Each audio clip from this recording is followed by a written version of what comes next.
Os santos são sinais da presença do ressuscitado na história. Hoje, dia 24 de janeiro, celebramos São Francisco de Sales. Nosso santo de hoje nasceu no dia 21 de agosto de 1567, na cidade de Savoia, na França, numa família muito nobre e rica. Era o primogênito de 13 filhos. Sua família era muito católica e os pais dele, inclusive, escolheram um padre que era uma espécie de tutor para cada um dos filhos. No caso de Francisco de Sales, esse padre era o padre Deage, que acompanhou Francisco de Sales durante toda a sua vida, inclusive até a morte de Francisco de Sales, que recebeu esse nome porque a família era muito devota de São Francisco de Assis. Francisco de Sales se destacou desde sempre na sua educação, teve uma ótima formação literária, religiosa. Além disso, fez formação em dança, esgrima, equitação. Depois foi fazer os seus estudos superiores em Paris com os jesuítas. Ali ele fez formação em diversas áreas, entre elas filosofia, retórica, teologia. Depois foi para Pádua, na Itália, onde ele fez a sua formação em direito, se tornou advogado. Na volta para a França, ele se tornou o advogado do Senado de Chambéry. E ali ele se destacou muito, tudo indicava que ele teria um futuro brilhante nessa carreira. Chegou a ficar noivo também de uma jovem, também de família nobre, muito rica, mas ao longo do tempo ele foi sentindo o desejo de fazer da vida serviço de um modo diferente. Primeiro veio o desejo de ele se tornar um advogado dos pobres, e ele chegou a exercer esse apostolado, usar todo o conhecimento que ele tinha. Ele era um dos grandes advogados da França nessa época e passou a servir os pobres através desse conhecimento que ele tinha, dessa habilidade, dessa competência. Mas, aos poucos, foi despertando também no coração dele o impulso para a vocação sacerdotal. Os pais, no início, não queriam. Ele tinha um tio que era padre e deu um certo apoio. No fim das contas, ele acabou conseguindo seguir o caminho para o sacerdócio, foi ordenado padre e já no início do seu sacerdócio, ele se destacou muito na direção espiritual. Ele era muito procurado para isso, para a confissão e para a direção espiritual de forma geral. Era tido como um padre muito sábio e muito virtuoso. Era uma época também em que o calvinismo estava em ascensão em vários lugares da Europa, inclusive na França. Então ele, até a pedido do bispo, ele passou a trabalhar muito pela formação dos fiéis para que eles não deixassem de lado a fé católica autêntica para seguir o calvinismo.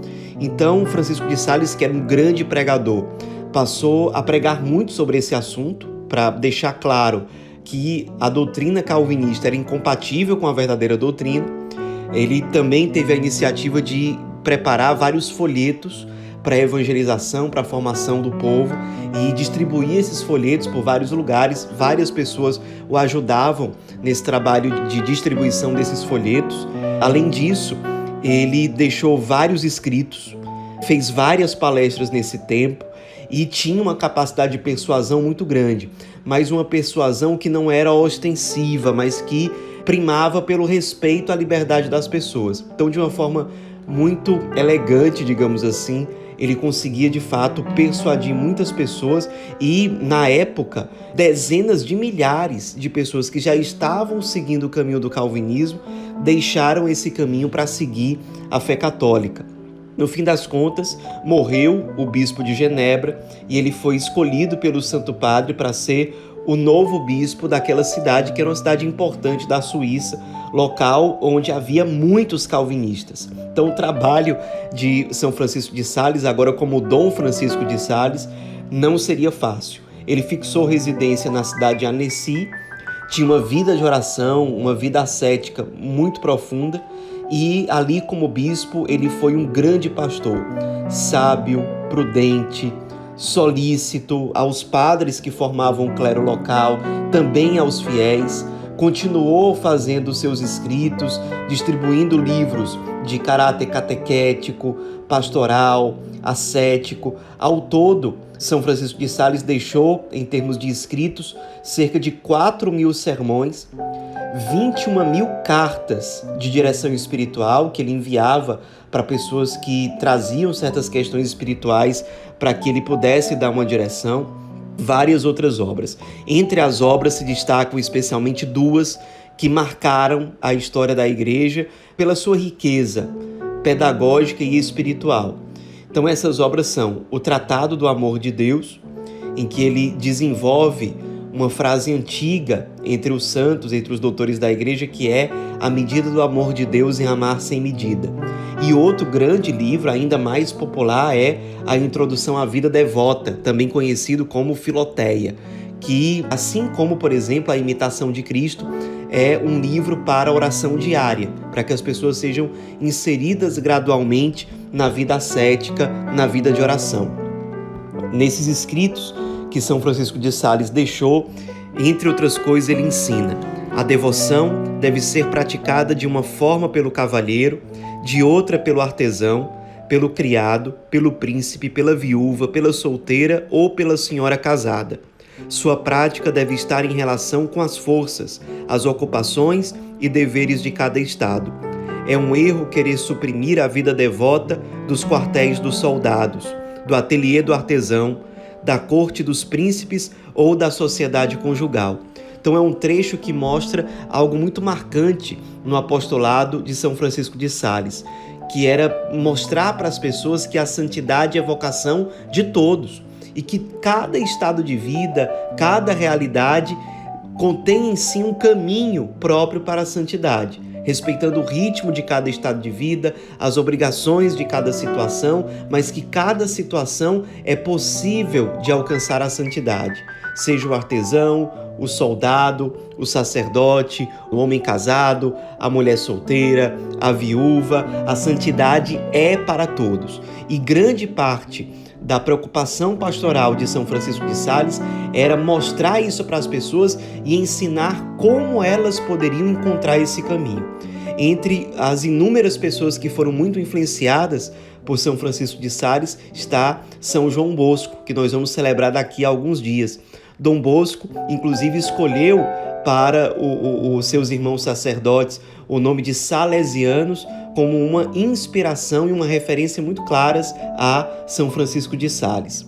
Uma história que é muito conhecida envolvendo São Francisco de Sales é quando ele estava escrevendo, ele escrevia muito, a gente viu quantas obras ele deixou em termos de sermões, cartas, livros, etc. Ele estava escrevendo incansavelmente quando a ponta da pena que ele estava usando para escrever quebrou.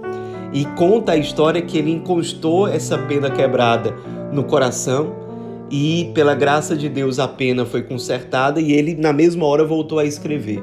Como ele estava servindo inteiramente a Deus, ele acreditava que era do interesse de Deus que aquela pena fosse consertada. Era um homem de Deus, era um homem muito santo, muito sábio, era procurado para ser formador, diretor espiritual de vários bispos, de várias personalidades ilustres da época. Entre essas pessoas está Santa Joana Francisca de Chantal, que era uma dirigida espiritual dele e que, sob a orientação dele, fundou a Congregação da Visitação, que foi muito importante na evangelização da França naquela época, mas também depois da Suíça e vários outros lugares da Europa. No fim das contas, São Francisco de Sales, depois de uma vida consumida no pastoril da igreja, como grande teólogo que foi, como grande diretor espiritual, como grande bispo, pastor da igreja, depois de uma vida consumida, ele morreu já com 57 anos de idade, no dia 28 de dezembro de 1622. Nós celebramos a memória litúrgica de São Francisco de Sales, hoje, dia 24 de janeiro, porque é a data que corresponde quando aconteceu a transladação solene das relíquias sagradas de São Francisco de Sales. Ele é justamente considerado oficialmente doutor da Igreja e, no ano de 1923, o Papa Pio XI declarou São Francisco de Sales como padroeiro dos jornalistas e dos escritores católicos. São Francisco de Sales, entre os seus ensinamentos, está aquele que diz: mais abelhas se apanham com uma gota de mel do que com um barril de vinagre. Isso para dizer que um único homem virtuoso, um único homem santo, é capaz de atrair muito mais para Deus do que a soma de todos os esforços sem uma busca sincera pelo amor a Deus e pela santidade. Nos inspiremos na vida desse homem que atraiu tantos a Deus, que atraiu tantos a um processo sincero de conversão, atraídos pela sabedoria, pela virtude, pela santidade desse grande doutor da igreja, bispo, escritor, pregador, diretor espiritual. São Francisco de Sales, rogai por nós.